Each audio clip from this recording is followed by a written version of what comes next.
So we're in the first month of 2019, and I have to ask, have you found yourself in a rut yet? Hi, welcome back to my channel. This is the Mirror Image Organization, and my name is Catherine Simone, if you don't already know. If you do already know, I need you to share this video, I need you to make comments, and I need you to like it. And if you don't, I need you to subscribe so you can do what the previous people are doing. So it is the new year, it is beginning of a new era, a new timeline, and there are a lot of different things going on.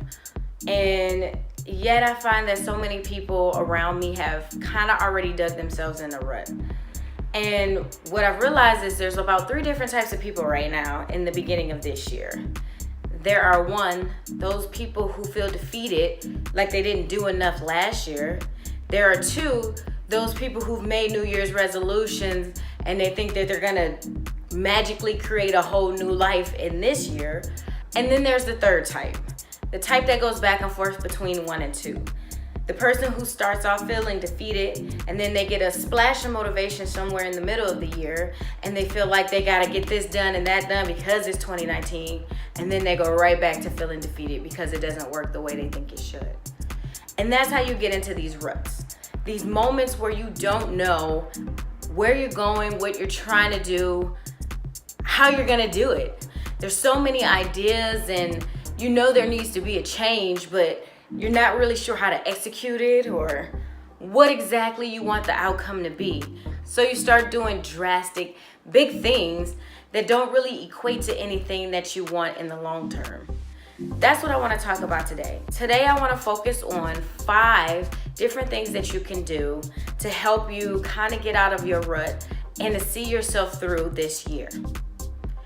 One of the things I want to speak on is something I talked about in another video that I feel like I didn't elaborate enough, and that is planning out your goals. I feel like goals are so important, and breaking those goals down so that you have smaller pieces, but you're climbing consistently. You're making strides.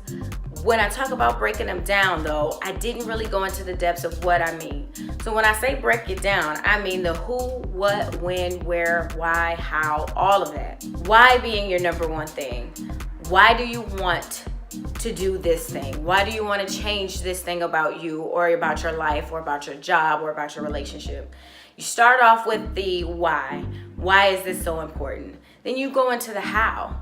How am I gonna make this why a reality? How do I wanna do this? How do I wanna build this community or grow or whatever your case may be, whatever you're looking to change, you start off with your why, you go into your how. Once you get your why and your how, you have a foundation of what it is you want to do, and you can keep going from there. So then what changes so that the why and how works? Who is around when you're doing this? Those things help you come to steps in your goal instead of trying to shoot from 0 to 100. And it makes it more feasible for you to reach that new perspective that you've been looking for. Number 2, use the resources you have and not the resources you need. Something that happens to so many of us when we get into the planning phase and we try to set goals is we slow ourselves down by saying, well, when I get this other job and I'm making a little bit more money, then I can afford to make this sacrifice or do this thing or do that thing, instead of using the resources that we have right in front of us. If your goal, let's say, is to lose weight, but you're thinking, well, I can't really afford to go to a gym, I can't really afford a personal trainer and different things like that, so I have to wait until I get my money up to be able to do those things, then you're pushing yourself back from your weight loss goal and not using the resources you have. The resources you have right now are empty space in your home where you can do smaller workouts. Yes, it'll take a little longer when you don't have the equipment you would have at a gym, but it will gradually work and do the things that you want to do with your weight loss. So you are not waiting months and months on end just to get started. You have to use what you have in front of you, because if you're sitting around waiting on this miracle thing to happen, you're never gonna move forward and you're gonna be dragging your feet for years and years to come, upset that you wasted another year planning to do something that you could have been doing step by step. Number 3, Stop planning to do it alone. Find and get a tribe of people. And when I talk about a tribe, I'm talking about friends or family or maybe even people you don't know yet. And there are many ways to meet new people. There are apps like Bumble or Meetup or, even Tinder. Like a lot of people use, let's say, Bumble and Tinder for dating, but I just found out the other day from a woman I met that Bumble also has Bumble BFF for women who are looking to meet new friends in a new city, and Bumble Business for people who are looking to connect with other business like-minded people. So there are all these avenues that you can go and collect your tribe.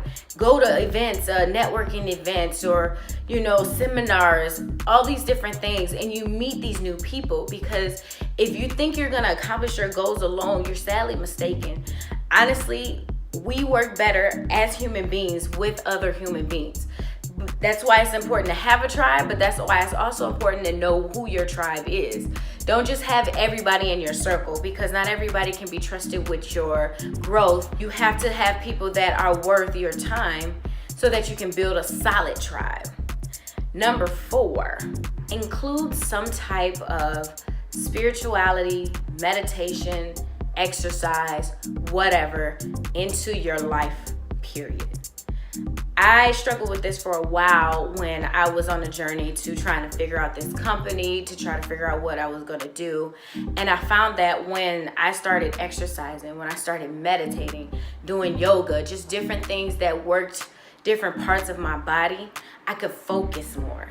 Not only focus, but I could find purpose in what I was doing. You might not have the same spiritual values that I do. You might not believe in God or Christianity or whatever your beliefs are. Find something that gives you a peace, because peace is a big part of it. So many people want to become successful and they feel like if they just grind and work and never pick their heads up that they're going to make it. But the problem is you're taking away your peace, and we need that peace to be able to center ourselves, to refocus. If you're just always doing, it's harder for you to think outside of the box and to see what other options are out there because you're just moving. But when you take that time for that spiritual connection or that meditation or yoga or whatever your piece is, and you focus in and just let your mind be free and clear for just a second, then you will see all these different avenues. You'll also invite a lot of positive energy that you don't necessarily get just ducking your head down and working like a slave. So find your peace, and that's very, very important. And my last observation, or my last way for you to achieve your goals in 2019 and every year going forward, is to recognize that fear is a big part of everything we're doing. When you're trying to pretend like fear isn't a thing, or you're trying to combat fear, you're gonna end up falling short. Fear is a component to every aspect of our lives. It is there, but it's how we approach that fear that determines how far we go. It's not just about being afraid to do something new. It's about how you use that fear to keep pushing you forward. We're always gonna have second thoughts. We're always gonna fall short. That fear, that unrest is always there. It never really goes away. But what you do with it is what determines how successful you're gonna be. I watch different motivational speakers all the time. One of my favorite is Lisa Nichols. I also was a really big fan of Maya Angelou. When I look at their stories and I listen to them talk, even as successful as they became later on, they still talk about having fear, second guessing their work, doing projects and not believing in them. And what makes them different from the rest of us is when they have that fear, when they have that moment, they put that much more effort into it. They force themselves to do it. So then when they succeed in it, or even if they fail, they know that they tried, and they don't let that thought process knock them down. And from them pushing past that fear, they either have a lesson or a success. You don't get a lesson or a success if you let fear take over. But you have to realize that fear is a very real factor. We have it. And there's no way to dismiss it or get rid of it, no matter how successful you are. So once you realize that it's a part of the process regardless, then you know that when it sneaks in, that it's just you holding yourself back because it seems too hard at the time. But anything worth having is gonna be hard, and everything that you fight to have is gonna be worth it. So push that fear off to the side long enough for you to at least put it out there. And then once you see if it rises or falls, then you know how to go at it from a different angle, or not if you don't need to. But push past that fear. If you're looking for a way to make your 2019 better than your 18, 17, 16, you need not look no further than right inside of you. You have to find a way to push past your fears, set small goals, find out what your why and your how are, build your tribe, and trust yourself so that you can be successful, so you can achieve these amazing things that we need you to achieve. And do all of this with the resources you have right now. As you progress, as you grow, you will acquire better, more productive resources to make it easier for you to keep going from there. But if all you have is a camera phone and a small microphone and a few lights, record your video. And then the more videos you record, the more people watch, the more money you can generate to buy that camera that gives you that amazing quality. But you can't get there if you keep telling yourself that the only way to make it successful is if I have all of these things right now. That is all I want to say for today. Remember to smash the like button because we are trying to get 100 likes. I have not reached that goal yet, but I am not giving up. I'm going to keep putting it out there until you guys start smashing and hitting that like button. Don't forget to subscribe. Check out my channel. I post something every Friday.